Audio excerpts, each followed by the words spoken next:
think everyone has those few things that they grew up with that they still hold dear to themselves years down the line. They may not be the best product, but when you're introduced to something at a young age and enjoy it, it's hard to ever really let go of that connection. I'm no different. Look at the series as we've ran over on the main channel and you notice a funny trend that most of the games tend to have come out between 2007 and 2011. Stuff I enjoyed from that time really does just seem to stick with me.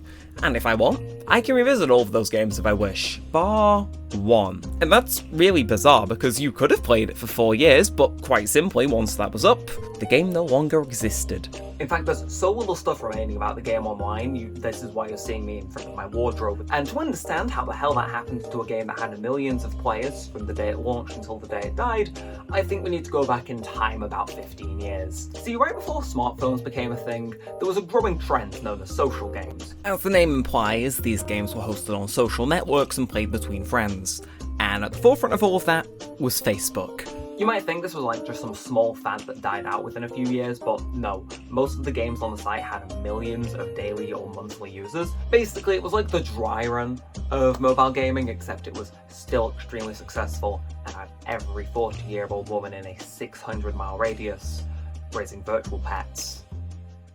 Anyway. Playfish is a developer that was founded in 2007, and the high chances you probably haven't heard of them. Playfish's first game was Who Has the Biggest Brain, with Bowling with Buddies and Geography Challenge releasing in a similar vein afterwards. These games were free, and as they were hosted on Facebook, you could directly challenge your friends through the platform, and likely already had an account of your own. I understand the landscape may be very just foreign to how things are now, but at the time, having these games up for free that was still somehow able to turn a profit for some developers was genuinely an idea most people hadn't even thought of. And it was a genius business move.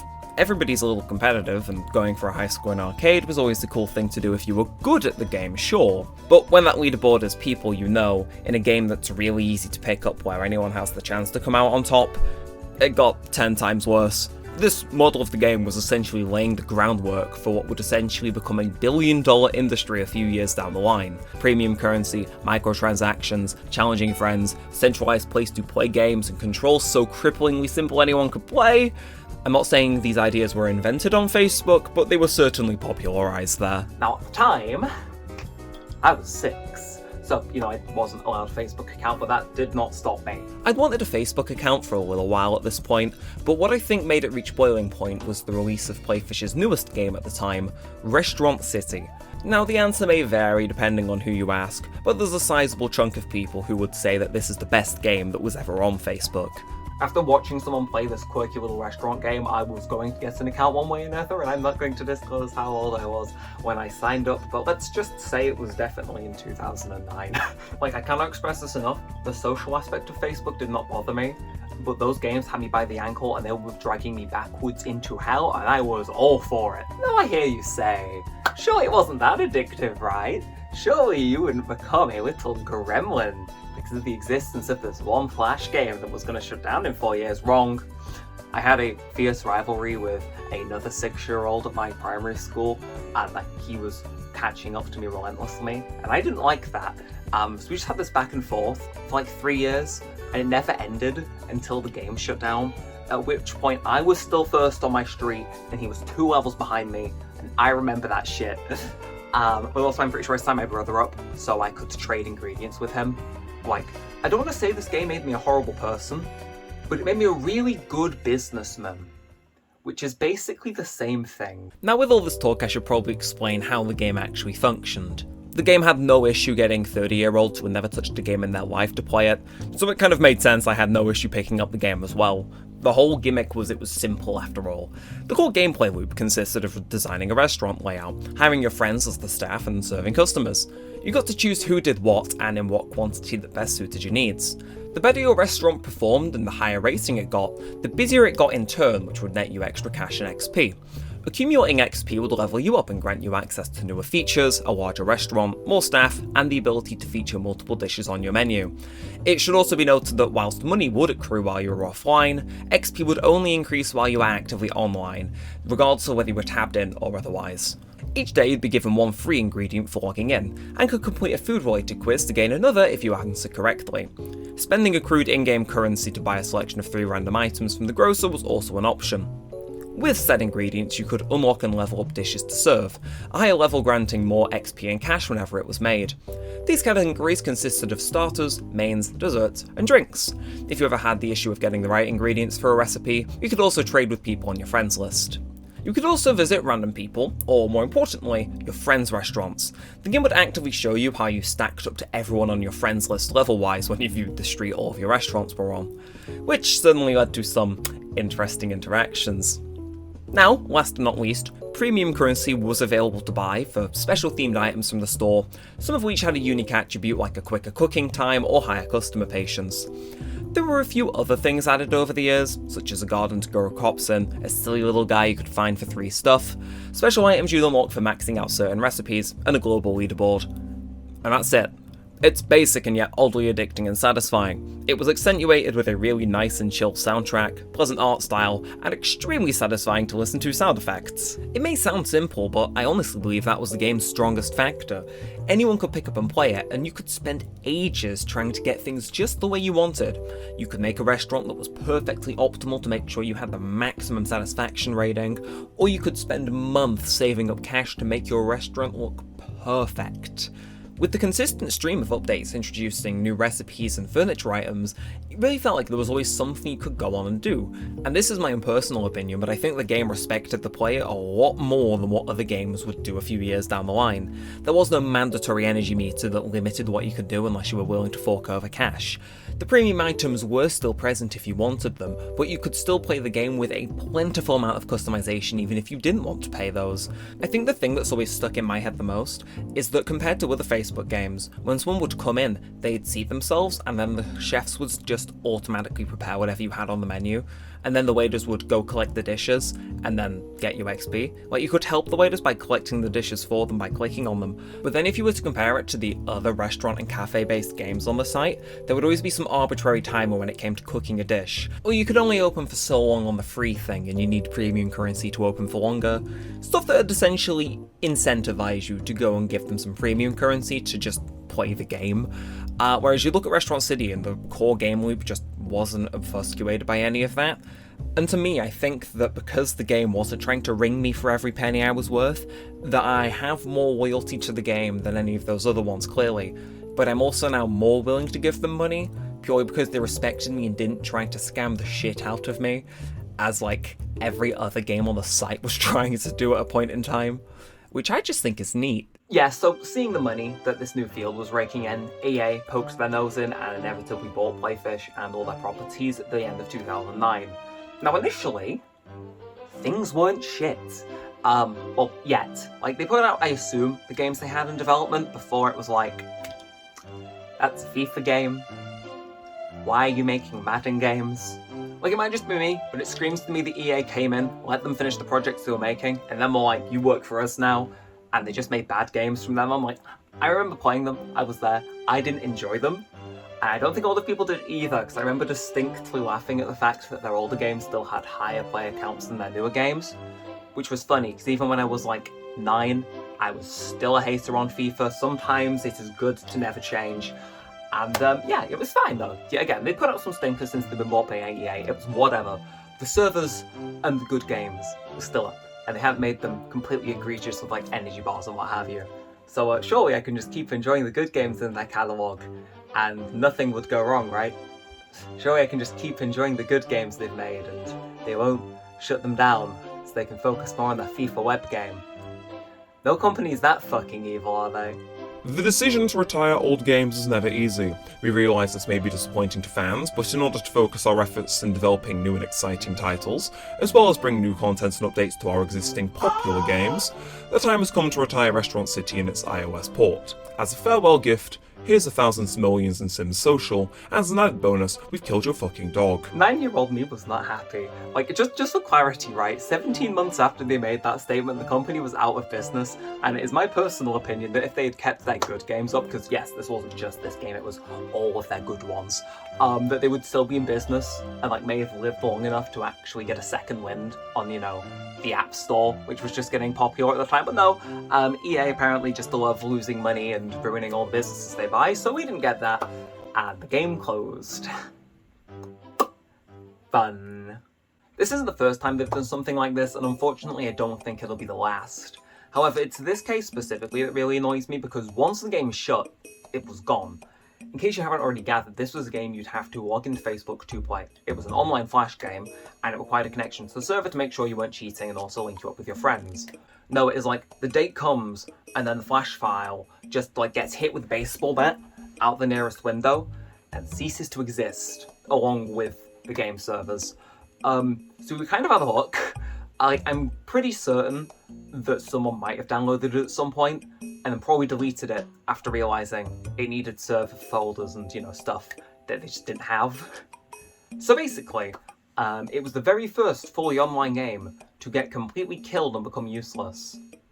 Which is that's a very good prestigious medal, but at the same time I hate the fact it happened to a game I actually enjoyed. As I said, 9-year-old me wasn't happy. And isn't that kind of horrifying? Millions of people invested billions of hours and real money into Playfish's apps, including Restaurant City, and then one day it was just gone. Because I think that's horrifying. God knows now, the industry has not learned, and we are doomed to repeat the mistakes of our past. God help me the day that Fortnite shuts down, because I will be a husk of a man. Now, to stop shitposting, this game genuinely was my world for while it was active. It may seem basic, but the social aspect of it and just the fact I could kind of leave it running in a different tab while I watched YouTube, it appealed to me. It was simple, easy enough to play, and I think fundamentally, even though I played it when I was 6, I genuinely think it is a well-made game. But unfortunately, it doesn't exist anymore.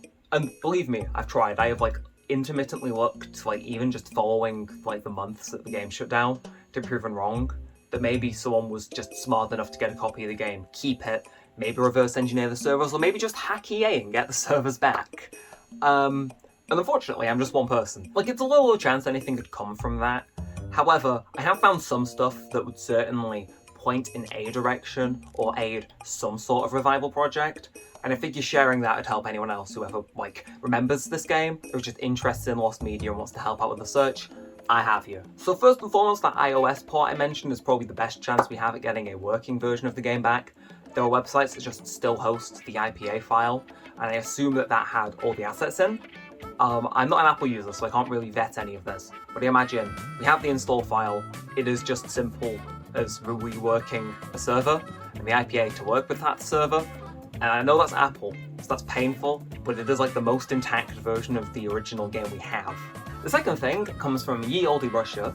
There was a version of the game put on their social media website over there called VK, which roughly was pronounced as Nyerperpectopatop. I'm inclined to think that it was a knockoff version that someone did steal from the Facebook version.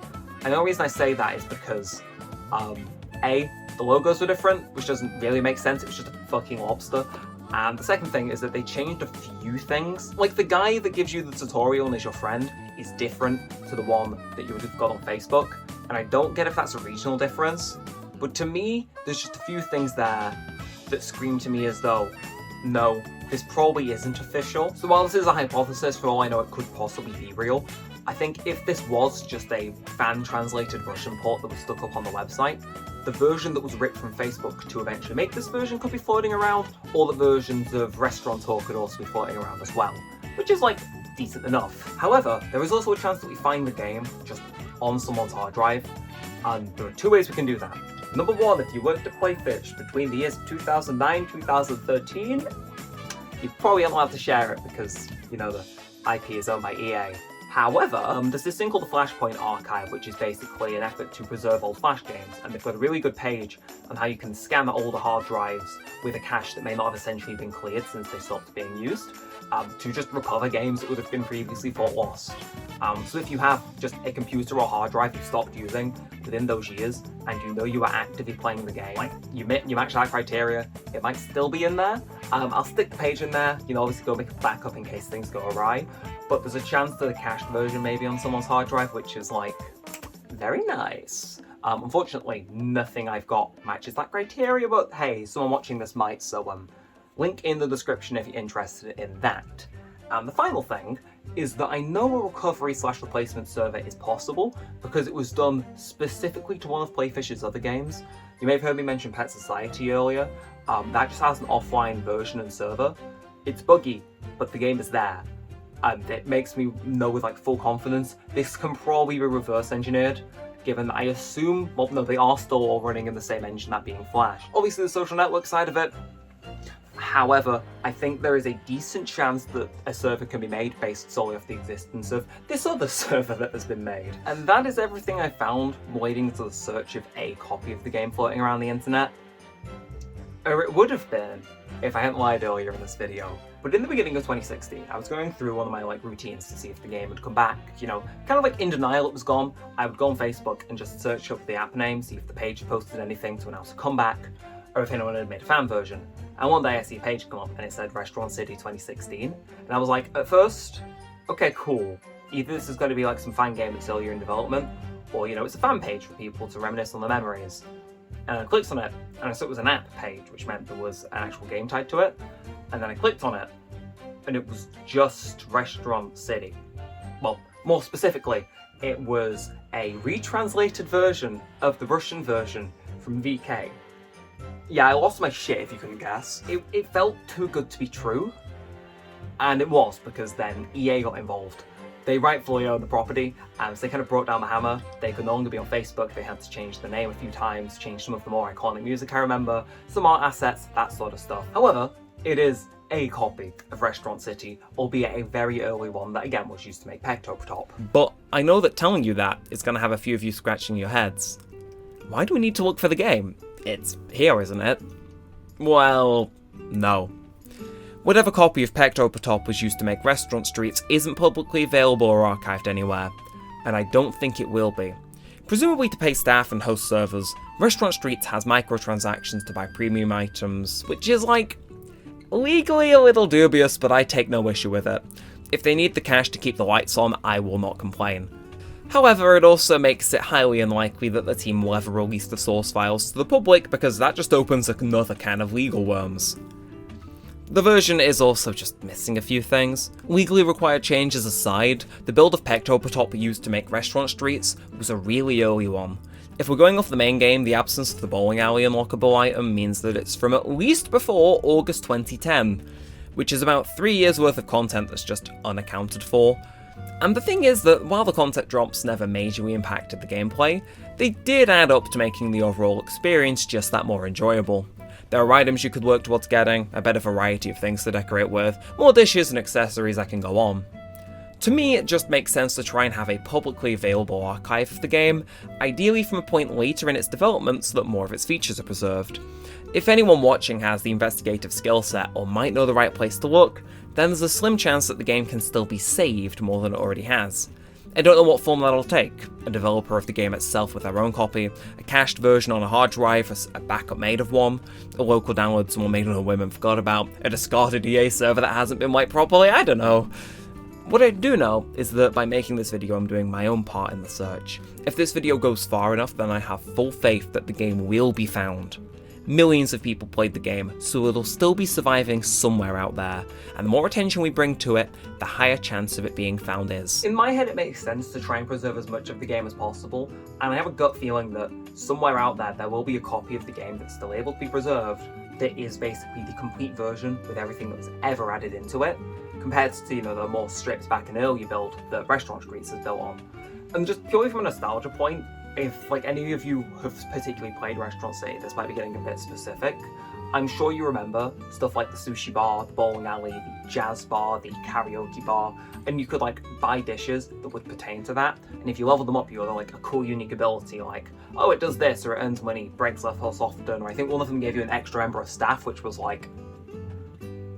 9-year-old me was very excited when that happened. But all those things simply aren't in Restaurant Streets, and it's if I think about Restaurant City, I, for some reason, will always think of that fucking sushi bar, and I don't think I can sleep well at night knowing that there is a version of the game out there that doesn't have that damn thing in it, because I spent 2 very stressful weeks trying to get the dish required to unlock it to level 10, and this is kind of a tangent, but this may be a personal request, but I really, really want that sushi bar back because it's baller as fuck, man. Like, I think having a publicly available archive is just in the best interests of everyone, and I have a very strong feeling that we can find a build of the game that's more complete than the one Restaurant Streets is currently using, so why not? I've been searching for the game's files to basically get my hands on it in any capacity just for years, and in a way I consider this my final effort to do that. Like, I know with all the information I've passed on, and also just making this video to widely raise awareness, that I have done pretty much every single exhaustive option I can in the search, and at this point it's me kind of mostly passing the baton and praying this video goes far enough. Like, I think I may have already said this, but like, this channel has had like a concerning reach, considering we've only had like 7 proper videos on it, and I feel as though if this video goes far enough, then like, you know, it eventually will reach someone who has just the right skill set or just the right knowledge to preserve the game. So why the hell not? And if not, it's just a really fun video where I get to speak about a game where I had a fierce rivalry with a little Chinese boy for 4 years. So it's kind of win-win, but we win more if we find the game, so... But there's one final chapter to this story. We need to talk about the future. If the game is found, it obviously can't be on Facebook as it once was. EA owns the IP and will exercise that right like they did with Restaurant Streets. An offline version would be nice, but unless someone from EA is willing to negotiate a price for a property they've not touched for a decade, something tells me the social aspect probably isn't going to come back anytime soon, barring in Restaurant Streets. But there's 2 current efforts that I'm aware of to develop Restaurant City-inspired games. The first is Food Friends, which is currently available to play on mobile and itch.io. It's very early in development, but it's clear to see the influences at work. The other is Restaurant Odyssey, which has only just entered development. It isn't currently available to play, however the developer has been making frequent updates on the game's subreddit and Discord. I'm excited to see where both projects go because they really seem like they're in the right alley to capture the spirit of the game. And in all honesty, I think they're our best shot at having a spiritual successor that isn't bogged down with all the legal troubles regarding EA. I'll link both of them in the description, so make sure to go check them out and support them. And that is where we're at. Sorry if this video seemed like really stilted or weird, it's my first time shooting one of these like this. Again, the game is that absent from the internet, there's just so little footage, so I've had to record using this to kind of set up, because otherwise you'd just be looking at 144p Facebook footage from a decade and a half ago, and I assumed this was somewhat more visually appealing. But with all that said, I reckon we should get to wrapping this one up. Of course, any likes, comments, subscribes or shares that you give this video, just let me know that you enjoyed, and also allow it to go further, which means it may just well land in the right person's lap at the right time. Do let me know in the comments specifically, did any of you guys play Restaurant City or any other popular Facebook games around that time? Are you really interested into like hearing your guys' stories about it and whatnot? Like, there's so little coverage of the game online because YouTube wasn't that popular. You can kind of make it like a nice little archive of people's memories down in the comments. And hey, I hear comments make the video do better in the algorithm, so helps with the search, even if it is slightly indirectly. Here's the end screen. Here is the playlist of all the review/video essay style videos I've made, and there is a link to both my channels. And Reminisce 2 is the one you're currently watching. Just regular Reminisce is the one where I post all my Let's Plays and whatnot. And I think that's everything. See you guys, hopefully, still semi-soon with another video. But until that time comes, with all that said and all that aside, thanks for watching, guys. My name has been Reminisce, and peace out.